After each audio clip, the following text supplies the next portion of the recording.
ඔන්න යාළුවනේ මේ ගින්දර එහෙම දාගෙන අද අපි කරන්න යන්නේ මොකද්ද දන්නද? කොස් තම්බනවා. අසයිනේ. ඔන්න කොස් කඩන්න යනවා. මේක යාළුවනේ වරක ගහක්. ඉස්සර මේකේ ගෙඩි හරක් පැටියෙත් තරම් නැති. ඔව්. දැන් එන්න පොඩි වෙලා. පොලුත් නැහැ. කොසුත් පොඩි. එක විදිහ නේද? මෙන්න මේ ගෙඩිය තමයි තම්බන්න ගත්තේ. බලන්නකෝ කිරි. ඒකනේ කොස්සත් කපන්න කියන්නේ. කිරි බලන්න. අලුත් කිරි.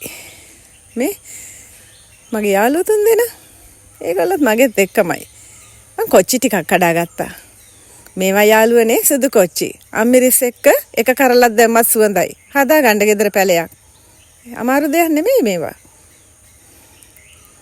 ඔන්න මං කොච්චි ටිකත් කඩාගෙන යනවා දැන් දර ටිකක් හොයා ගන්න ඕනේනේ පොල් අත්ත ගත්තාම පොල් කොලක් තියෙනවා අතුත් තියෙනවා ලීත් තියෙනවා ලෙලිත් තියෙනවා ඔක්කොම තියෙනවා හරියට කොස් ගහ වගේ තමයි හැමදේම ඒකේ තියෙනවා.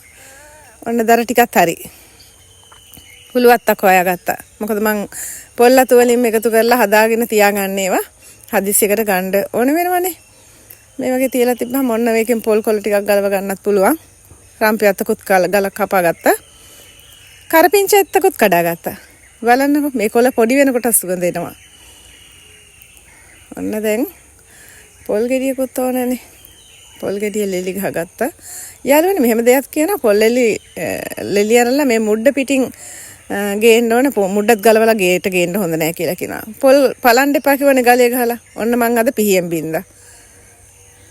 පොල් ගලේ ගහලා බින්දින්න එපා කිව්වා මගේ යාළුවෙක් හොඳ නැහැ කියලා කිව්වා.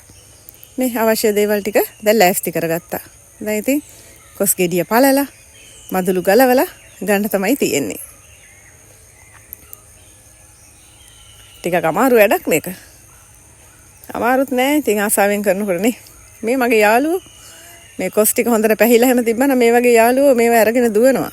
ගෑනු ළමයි ඉතින් ඉවසගෙන ඒවා කරනවා නේ. මේ කොහොල්ලත් ගාගෙන මේ චූටි යාළුවා ඒ ටික කරනවා.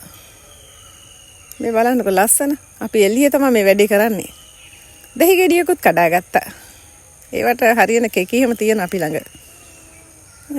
මේවා පොඩිවට ලියන්නේ නැහැ සුදු ලුණු ඔක්කොම ලෑස්ති කරගත්තා මේ පොල් ටික ගාගත්තා මේවා තියෙන දෙකට කපන්න මදුළු මොකද කොස් ඇටවල මේරිලා නැති නිසා පොත්ත හයිය නැති නිසා හැම දෙකට කපන්න පුළුවන් අනික තමයි මේ අඩුම කුඩුම දානකොට ඔක්කොම දාන්නේ නැහැ ළමයි එතකොට මේ කෑම වල තියෙන රස නැති වෙලා යනවා මම බලන්නකෝ මම ගොඩක් අඹරන්නෙත් නෑ මේක තලලා තමයි ගන්නෙ අඹරනවා කියන්නේ ඉතින් පොඩක් අඹරනවා ඒ වගේම තලලා ගත්තාම හරි සුගඳයි රසයි දැන් මේකට දාලා කලවම් කරලා ගත්තා දැන් බත් ටිකකුත් තිබ්බා අපි ඒකට මේ කොස් ටික දාගෙන කනවා රසයි